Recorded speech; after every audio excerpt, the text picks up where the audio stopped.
The Falkland Islands, an archipelago of over 700 islands, located around 500 kilometers from the South American mainland. Nevertheless, the islands do not belong to nearby Argentina. No, they still belong to the United Kingdom. The British and Argentines have been fighting over this archipelago for centuries. In the 1980s, a war even broke out between the two countries, which ended in an invasion by the British and claimed many lives. And even today, the dispute over the islands continues to cause conflict between the two states. But how were the British able to conquer the islands, which are almost 13,000 kilometers from their homeland? In the first place, why do they want to keep them at all costs, and why could the conflict boil over again today? We take a look at all these questions in today's video. Have fun! The first recorded landing on the Falkland Islands did not take place until 1690. The British captain John Strong mapped the islands and carried out research, but it would be almost 100 years before the islands were claimed. In 1765, the British Crown claimed the islands as its official property and sent a naval expedition to the Falkland Islands. This founded the first settlement, Port Egmont, which was to serve as an important naval base. The immigration of the first British settlers was also encouraged. In fact, however, they were not the first settlers on the islands. A year earlier, 75 French colonists had already settled on the archipelago. However, as they lived on an island about 130 kilometers away, the British only found out about their existence a few months later. However, the settlers from both nations initially coexisted peacefully. However, when Spain got wind of the occupation of the islands, it immediately asked both nations to recall their settlers. The entire South Atlantic was a Spanish sphere of influence, and they would not tolerate any bases from other nations. The French withdrew as a result, but not the British. Spain therefore invaded the islands shortly afterwards and conquered the British settlement. However, when Britain threatened them with war in Europe, they quickly withdrew and handed the islands back to the British settlers, leaving only a few Spanish settlers behind. Over the next few decades, however, both nations became embroiled in major wars.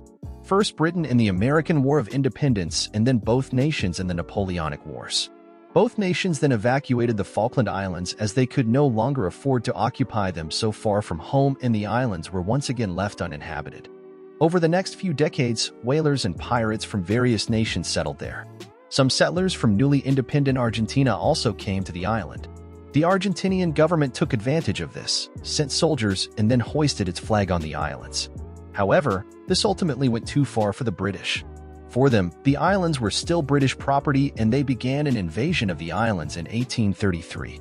However, as the Argentinians mutinied against their own commanders, the British were able to conquer the islands without a fight. A peaceful period began over the next few decades, and more Britons settled on the islands. This only changed with the Second World War.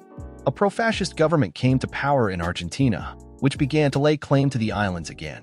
The plan to conquer the islands was then repeatedly discussed in Argentine politics, and in 1982 it was actually put into practice. On April 1st, the Argentine military government invaded the islands and conquered them completely. They did not expect the British to strike back, as the islands were too far from their homeland and were also relatively insignificant.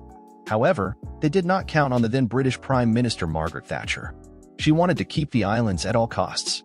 For the British, the islands were a symbol of national pride, and they also wanted to demonstrate their military strength and show that they were still an important player on the international stage. Just a few days later, a fleet of 36 warships and a total of 5,000 men set sail for the South Atlantic. Air raids also began on the island's capital, Port Stanley. Within 6 weeks, the British were able to recapture the islands, and the Argentinians were forced to surrender.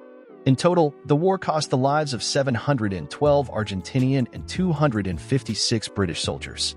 To this day, the government of Argentina and the United Kingdom continue to clash over the islands. The Argentines invoke the UN right of decolonization and describe the islands as remnants from the era of British imperialism. The British argue that the islands never really belonged to Argentina and put the people's right to self-determination first. They held a referendum in which the almost 3,000 islanders voted to remain a British overseas territory. Argentina, on the other hand, argued that the Falklands were not a separate people and that the vote was therefore null and void. The conflict is still not fully resolved, and the two governments clash again and again.